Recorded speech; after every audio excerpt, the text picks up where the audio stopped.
Olá, tudo bem? Seja bem-vindo a mais uma das nossas aulas sobre como preparar e como apresentar sermões também. Hoje nós estaremos conversando um pouquinho sobre a boa pregação bíblica. O que é uma boa pregação bíblica, como ela se define e como nós também podemos montar um bom sermão. Não é incomum, caso você pregue regularmente, você perceber que a reação para o sermão depende de ouvinte para o ouvinte. E às vezes você prega o mesmo sermão em uma igreja e prega o mesmo sermão em outra igreja e as reações das igrejas são totalmente diferentes. Em um momento parece que você está pregando para as paredes, ninguém te ouve. Em outro momento parece que você está pregando para uma igreja pegando fogo, avivada e animada com a mensagem. Em alguns momentos você prega um sermão e um irmão, após o culto, aperta sua mão com lágrimas nos olhos, emocionados e fala: muito obrigado, seu sermão era exatamente o que eu precisava, mudou a minha vida. E no mesmo sermão outra pessoa chega para você e quem sabe tece alguma crítica ou fala que o sermão poderia ter sido melhor, que ele não concorda com o seu ponto de vista e você fica meio se perguntando: o sermão foi bom ou ruim? Talvez você, assim como eu, use uma pessoa especial para você como ponto de referência. Eu sempre pergunto para minha esposa, ou ela mesma já fala: olha, esse sermão não foi muito bom, não, esse sermão foi bom. Ele até foi bom, mas eu já vi você pregar esse sermão melhor do que você pregou hoje. Afinal de contas, o que define se um sermão ele é bom ou ruim? Não demora muito para perceber que as reações elas variam de pessoa para pessoa. Será que o sermão ele é bom ou ruim apenas dependendo da pessoa que o está ouvindo? Sabem, eu acredito que esse é um método de avaliação muito subjetivo. Nós não conseguimos medir simplesmente pelas pessoas que nos ouvem. Isso, no final das contas, não seria o melhor método para avaliarmos se um sermão é bom ou ruim. Nós vamos ler agora dois textos que falam sobre sermões. Um fala tendo o ponto de vista de alguém que ouve, e outro fala tendo o ponto de vista de alguém que prega o sermão. E esses dois sermões foram considerados excelentes. Qual é o ponto comum entre eles? E eu sugiro o seguinte: pegue uma folha de papel e uma caneta, ou pode até mesmo anotar no celular. Depois que nós fizermos a leitura desse texto, dê uma pausa no vídeo, escreva o seu ponto de vista sobre esses dois sermões e depois volte a dar play para nós comentarmos juntos sobre a interpretação desses textos. Atos capítulo 16, versos 13 a 14. No sábado saímos da cidade para junto do rio, onde nos pareceu haver um lugar de oração. E assentando-nos, falamos às mulheres que para ali tinham concorrido. Certa mulher, chamada Lídia, da cidade de Tiatira, vendedora de púrpura, temente a Deus, nos escutava. O Senhor lhe abriu o coração para atender às coisas que Paulo dizia. Esse é o primeiro texto. Segundo texto, 1 Tessalonicenses 1 a 5. Porque o nosso evangelho não chegou até vós tão somente em palavra, mas sobretudo em poder, no Espírito Santo, e em plena convicção, assim como sabeis ter sido o nosso procedimento entre vós e por amor de vós. Agora dê uma pausa no vídeo, escreva o seu ponto de vista e logo logo nós continuamos. Afinal de contas, o que define se esses sermões são bons ou ruins? No primeiro caso, nós vemos claramente que foi Deus atuando no coração de Lídia que tornou aquele sermão excelente a ponto de impactar e transformar a vida dela. No segundo caso, nós vemos que foi o poder de Deus atuando através do apóstolo Paulo que agiu de forma poderosa, transformando corações. Então, o que faz realmente um sermão excelente é o poder de Deus. Mas ainda assim, nós temos pelo menos 3 definições de sermões. Nós temos um sermão ruim, um sermão bom e um sermão excelente. E eu gostaria de fazer a diferença entre os 3. A diferença entre um sermão bom e um sermão ruim envolve os dons, as habilidades, a preparação que o pregador gastou elaborando aquela mensagem, o tempo que ele gastou para entender o texto, para extrair aplicações do texto, para usar um tema claro, para também escolher ilustrações tocantes que movem corações, para aplicar aquele texto de maneira correta, para analisar o coração humano e saber o que se passa dentro de cada um de nós, e as aplicações que ele usou para a vida real. Tudo isso exige trabalho demorado. Então um bom sermão ele exige tempo. Precisamos usar as nossas habilidades, os nossos talentos e dar o nosso melhor para extrairmos do texto bíblico aquilo que ele quer dizer e aplicarmos ele também para os nossos dias hoje. Já agora, existe uma outra diferença. Uma diferença entre a boa pregação e a pregação excelente. Eu posso montar uma boa pregação, mas se eu não for ungido pelo Espírito Santo, eu jamais conseguirei pregar um sermão excelente. Ok? Da mesma forma, mesmo se eu pregar um sermão excelente, se a pessoa que me ouve também não está disposta a ouvir e entender o poder do Espírito de Deus, o sermão para ele será apenas um bom sermão, não será um sermão excelente. O que faz um sermão excelente, então, no lugar de um bom sermão, é a ação do Espírito no coração do ouvinte e no coração do pregador. Entendam bem, eu não vou nem conseguiria jamais passar para vocês qual é o segredo de uma pregação excelente.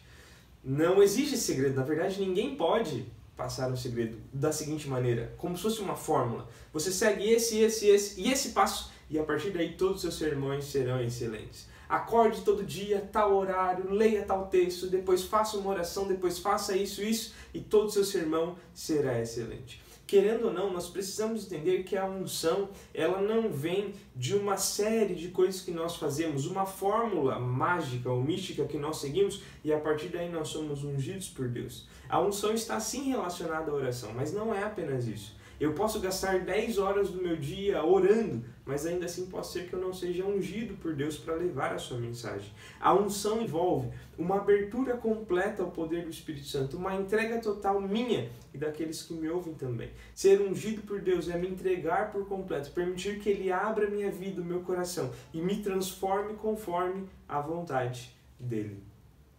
A partir daí, entendendo bem que o que transforma um sermão excelente, um sermão em excelência é a unção, eu gostaria de começar a conversar com vocês sobre algumas pressuposições básicas que nós precisamos ter antes de fazer um bom sermão, antes de montar um bom sermão. E eu espero que você já tenha se decidido a receber a unção de Deus para pregar sermões excelentes. Essa é uma decisão que nós tomamos, uma entrega que fazemos a Ele. E depois Deus, na sua infinita graça, decide nos ungir para nos capacitar a levar essa mensagem avante.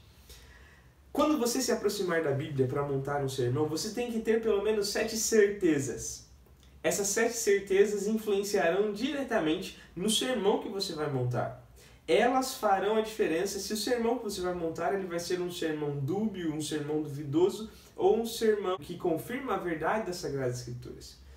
As 7 pressuposições são as seguintes. Primeira, importantíssima, a Bíblia é a palavra de Deus. Lembre-se da nossa primeira aula. Se você entender que a Bíblia é a palavra de Deus, você já deu o primeiro passo ao se aproximar da Bíblia de maneira correta.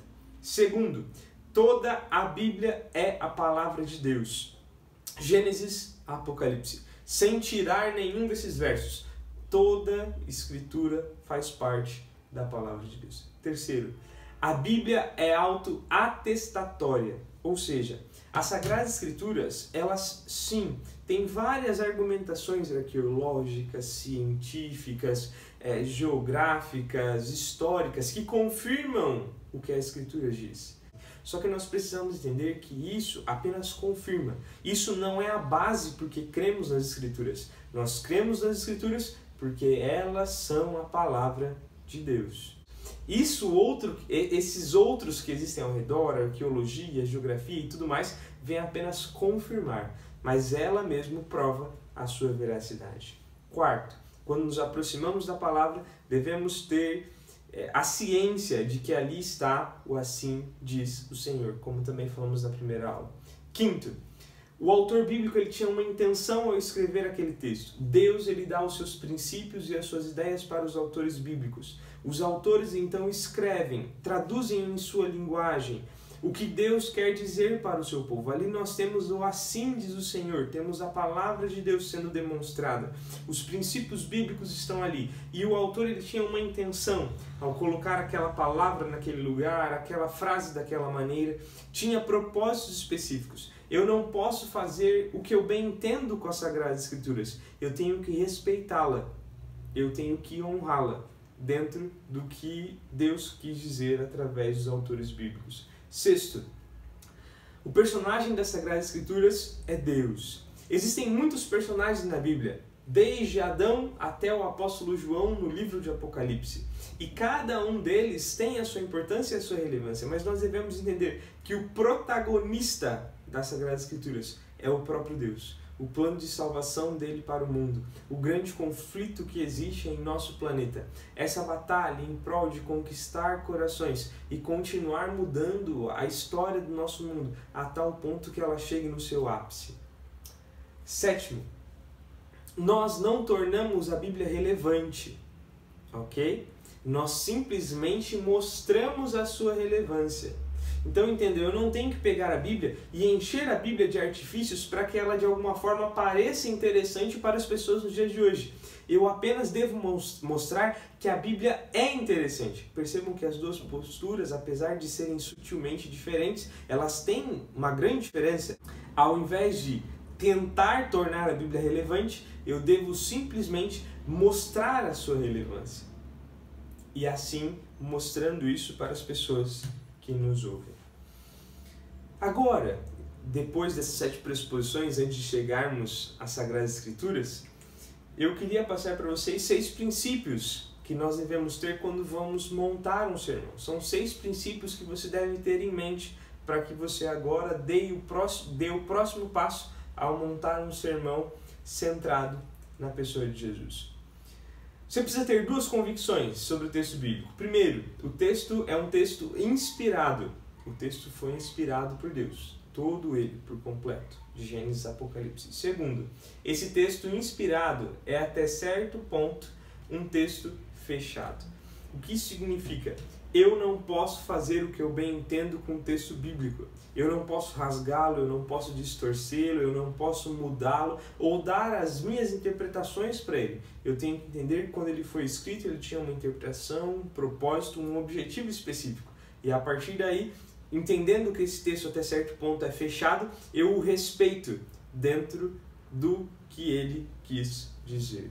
Eu tenho 2 obrigações quando vou pregar um texto bíblico. Primeiro, eu tenho que ter fidelidade a esse texto. Como eu havia comentado antes, eu não posso fazer o que eu bem entendo. Segundo, eu tenho que ter sensibilidade para com o mundo moderno. Eu vou comentar isso mais para frente, sobre a relação do sermão com a cultura, ainda nesta aula. Mas eu preciso entender de maneira muito clara que a Bíblia ela não vai contra a nossa cultura por completo. Ela vai contra alguns pontos, mas não contra ela por completo. E eu tenho que ser sensível ao que acontece no meu mundo e o que acontece no coração das pessoas que estão me ouvindo. Essa é uma obrigação que eu tenho ao expor o texto bíblico. Quinto, eu tenho que buscar ouvir a voz de Deus o tempo todo. Eu tenho que estar desejoso de ouvir a voz de Deus enquanto eu monto um sermão, monto uma mensagem bíblica.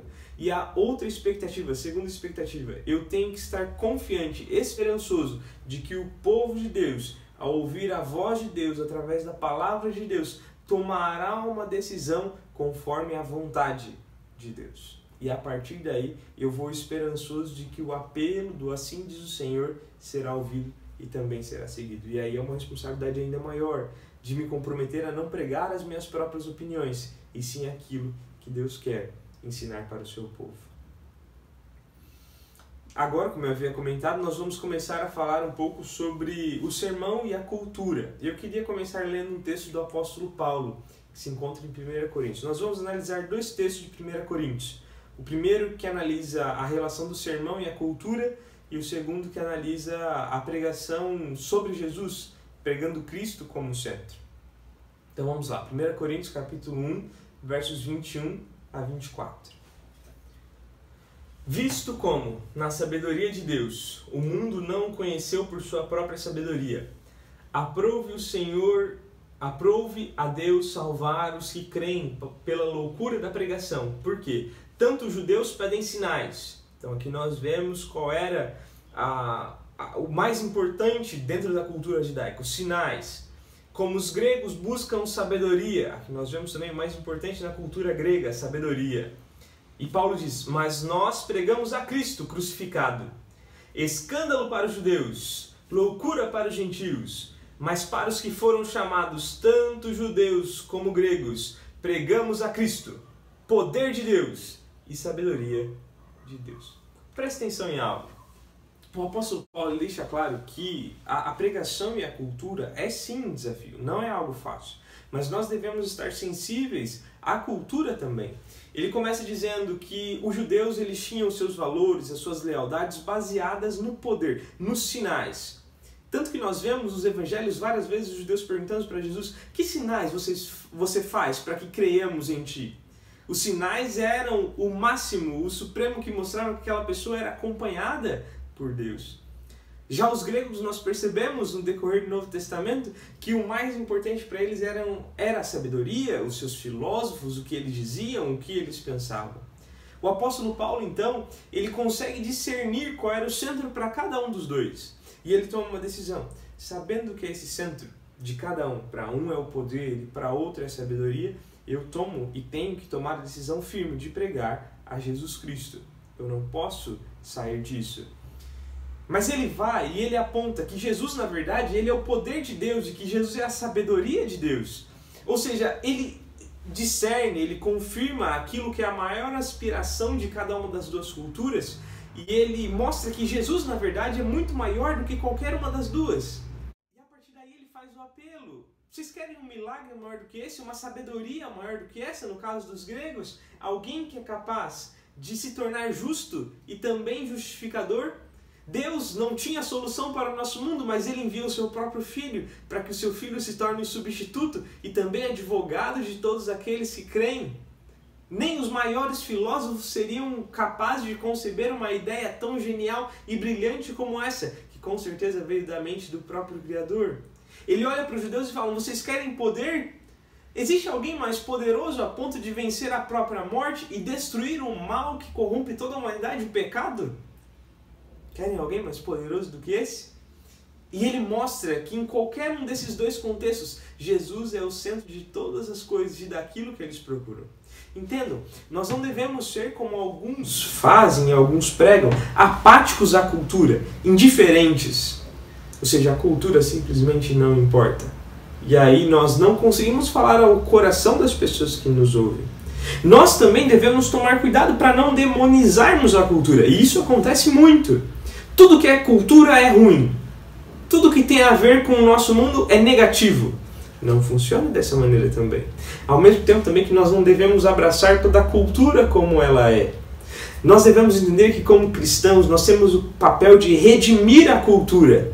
Mostrar que Cristo ele é superior a toda e qualquer cultura e Ele pode redimi-la dentro das suas falhas e dos seus pecados, mas respeitando os seus aspectos positivos. Entendam, poder dentro do sentido original, como valor, como algo importante, o poder que vem do céu, não é algo negativo.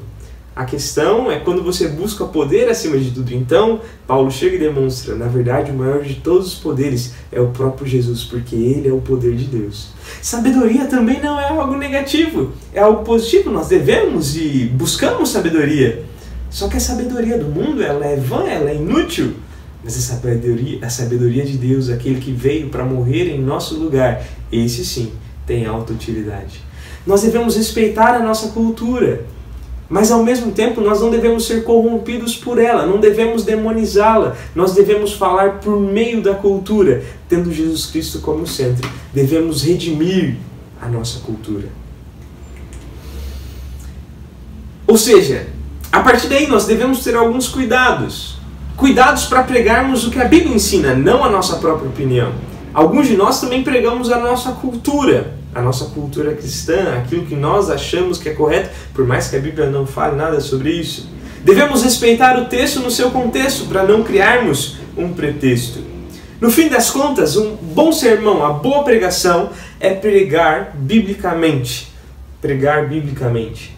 Pregar tocando corações, falando e apelando às culturas, às histórias. Entendam, o sermão não é um porrete que você bate na vontade. O sermão é uma espada que atravessa corações.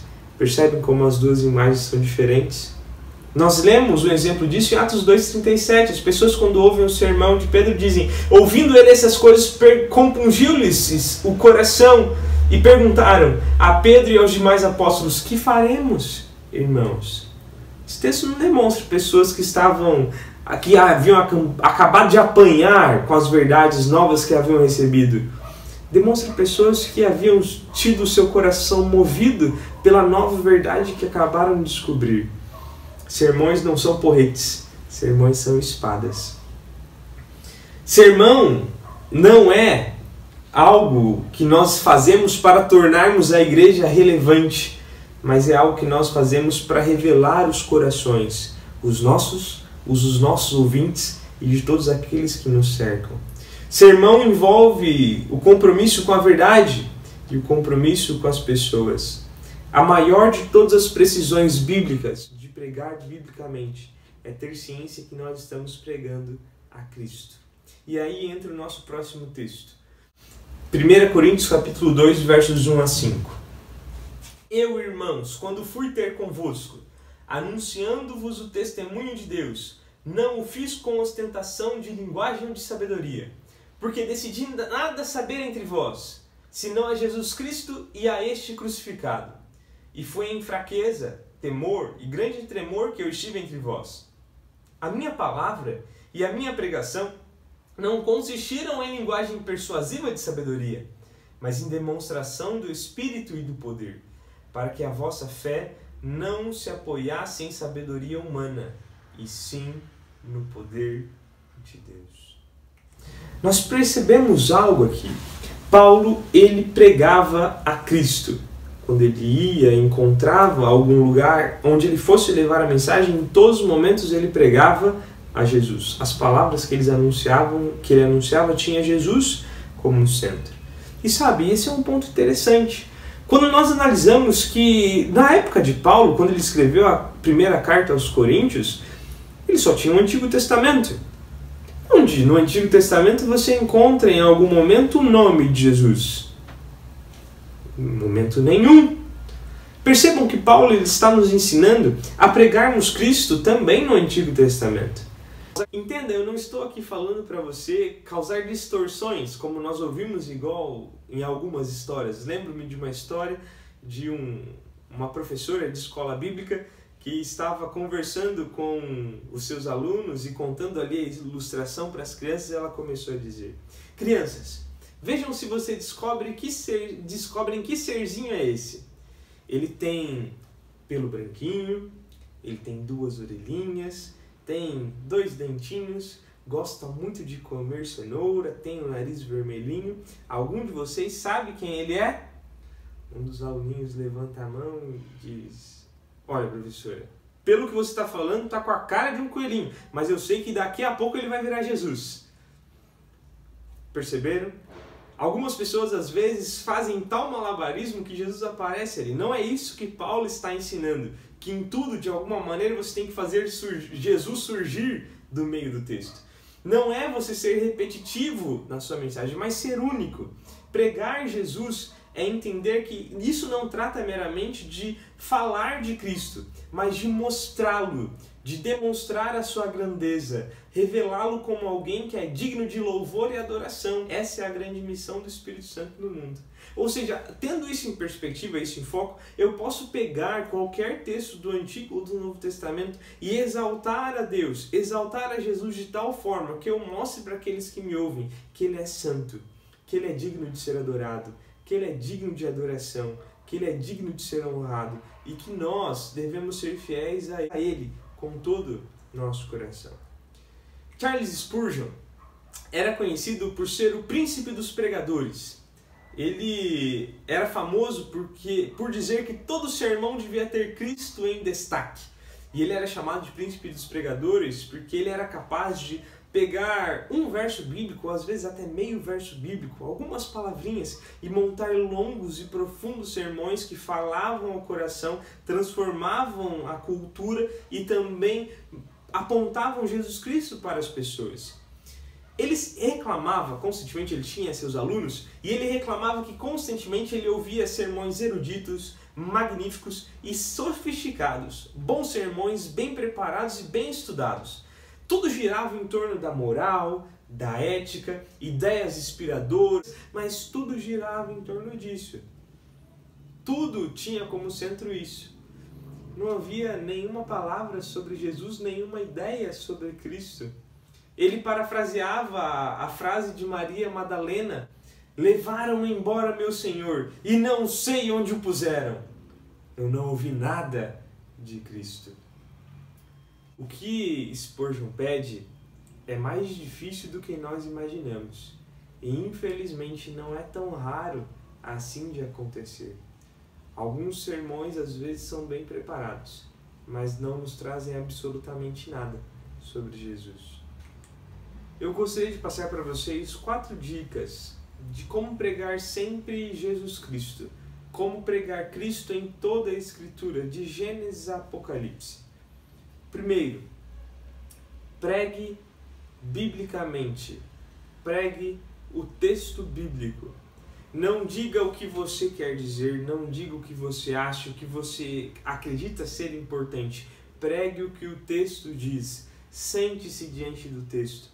Ore, estude o texto, escreva as ideias que o texto traz, o que ele ensina, o que Deus fala ali, quais são os princípios que Deus apresenta, e a partir disso, use isso como base para o seu sermão. Segundo, não ignore a cultura, não demonize a cultura, não haja contra ela, nem mesmo a ignore por completo. Muito pelo contrário, conecte-se com a cultura, com o que ela diz, com o que está acontecendo, com o sentimento que predomina em todos. Jesus ele não foi contrário à cultura, pelo contrário, ele se vestia como um judeu da sua época, ele comia as mesmas coisas que os judeus da sua época, ele comungava com os judeus da sua época, ele falava a linguagem dos judeus da sua época, ele usava ilustrações comuns para o povo da sua época. Nós devemos entender que pregação envolve conectarmos-nos também com a cultura a qual estamos inseridos. É lógico, sem jamais corromper nenhum princípio, ok? É importante deixar isso claro. Terceiro, alcance corações. Sermões não devem alcançar apenas o intelecto, eles devem mexer com a emoção, eles devem mexer com a vontade. Quantas vezes nós pregamos apenas sermões que falam muitos, com argumentos fortíssimos à mente, mas não tocamos corações? Você imagina que Jesus falava apenas à mente dos seus ouvintes e jamais falava aos corações? Com certeza ele falava aos sentimentos. Não entendam, não sentimentos apenas de fazerem as pessoas chorar, mas que envolve o próprio sentimento humano de alegria, desespero, solidão, tristeza, crenças, valores. Quantas vezes não lemos histórias de Jesus nas Sagradas Escrituras e não sentimos alegria no coração, não sentimos tristeza, apenas de ler? Imagina quem estava diante daquela cena vivenciando aquele momento. Quarto, mas não menos importante, entenda que quando você prega a Cristo, você está cooperando com a missão do Espírito Santo no mundo.